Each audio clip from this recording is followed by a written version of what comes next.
Tonight, we dive into one of the boldest test flights SpaceX has ever executed, Starship Flight 11. From ignition to splashdown, this mission pushed the limits of reusable rocketry and took SpaceX one step closer to a fully reusable spacecraft capable of carrying humans to Mars.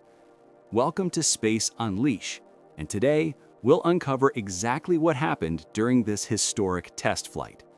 By the time Flight 11 came around, SpaceX had already faced multiple challenges and setbacks in earlier missions. Flight 10 was a breakthrough, marking the first time Starship met almost every mission objective. Flight 11 was designed to build on that success, the final test of the current Block 2 version of Starship and Super Heavy. It was also the last launch from Pad 1 before major upgrades, making this a closing chapter and a bold step into the next phase of Starship's development. The vehicle for this mission was Booster 15 paired with Ship 38. On September 7th, SpaceX carried out a powerful static fire test, igniting all 33 Raptor engines for 10 seconds to ensure full performance readiness. Meanwhile, Ship 38 underwent cryogenic proof testing to confirm it could withstand the extreme pressures of flight. Engineers paid special attention to the heat shield tiles, one of Starship's most critical systems. Previous flights revealed that loose or missing tiles could expose the spacecraft to dangerous heat during reentry. For this mission, the tile layout and sealing were carefully improved to prevent any heat leaks. Flight 11 was not intended to reach orbit, but to test all major systems under near-real conditions. By early October, everything was ready. The launch window was set for October 13, 2025 at around 6:15 p.m. Central Time, and the world was watching. At liftoff, all 33 Raptor engines ignited simultaneously, producing a deafening roar as the massive rocket lifted off the pad. The power of those engines shook the Texas coast as the massive rocket climbed toward the sky. 2 minutes and 37 seconds into flight, the main engines shut down, a perfect MEKO, or main engine cutoff.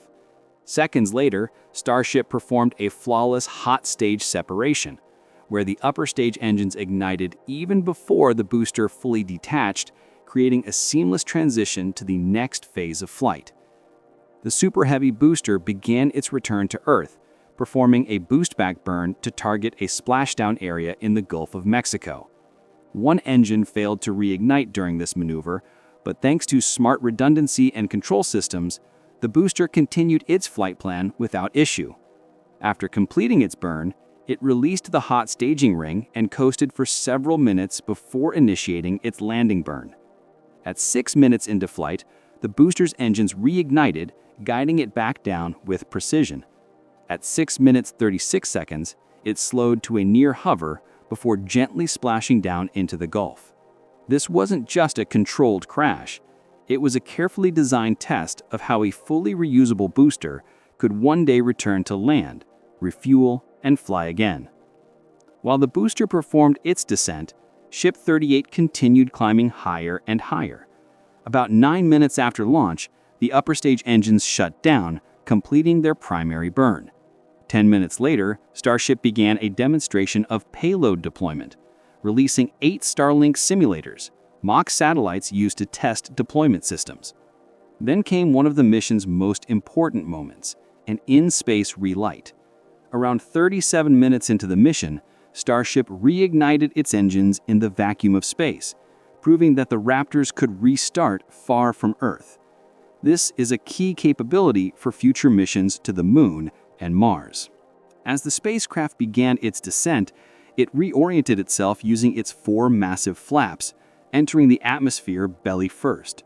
This unique design allows Starship to use aerodynamic drag to slow down, rather than relying entirely on engine power.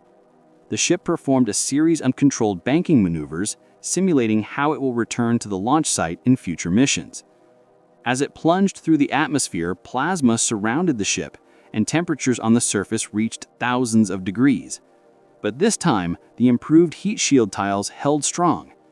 Just over an hour into the flight, Starship reignited its landing engines, flipped vertically and performed a soft splashdown in the Indian Ocean.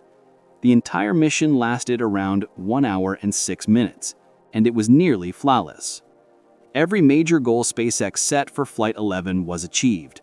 The booster's return burn and splashdown were successful. The Starship upper stage reignited its engines in space and survived re-entry with improved thermal protection. The simulated payload deployment went perfectly, and the soft ocean landing was precise and stable. There were a few minor issues. During the booster's boostback burn, one Raptor engine failed to reignite, though the others compensated easily.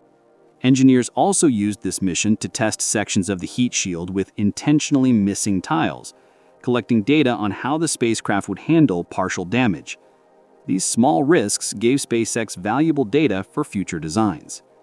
Flight 11 marked the completion of the Block 2 Starship program, validating every major upgrade made over the past year. It also paved the way for Block 3, the next-generation version of Starship and Super Heavy. The upcoming models will feature stronger structures, improved engines, and lighter tanks designed to handle full orbital velocities and survive much harsher re-entries. After this flight, SpaceX began preparing upgrades at Pad 1 to support future missions. The company's goal for Block 3 flights is clear: achieve orbit, perform full re-entry, and eventually recover both the booster and the ship for reuse. Future missions will test longer coast phases, more complex maneuvers, and perhaps even orbital payload deliveries. Flight 11 proved that SpaceX's engineering approach is working. It showed that the Raptor engines can restart in the vacuum of space, that the vehicle can handle re-entry with improved control, and that precision landing techniques are becoming more refined with every test. Each of these steps brings the company closer to Elon Musk's ultimate vision: a fully reusable transportation system capable of carrying humans beyond Earth. Starship Flight 11 wasn't just another test. It was a milestone in human spaceflight history, representing the progress born from persistence, innovation, and constant learning.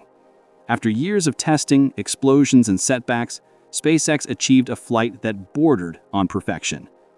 This mission closed one chapter of Starship's development and opened another. With each flame, each re-entry, and every splashdown, SpaceX moves closer to turning science fiction into reality. You've been watching Space Unleash, where we explore the incredible achievements shaping our future beyond Earth. If you enjoyed this breakdown, make sure to hit like, subscribe, and ring the notification bell so you don't miss our next deep dive into the future of space exploration. What do you think remains SpaceX's biggest challenge for Starship? Let us know in the comments. Until next time, this is Space Unleash. Keep watching the skies and keep reaching for the stars.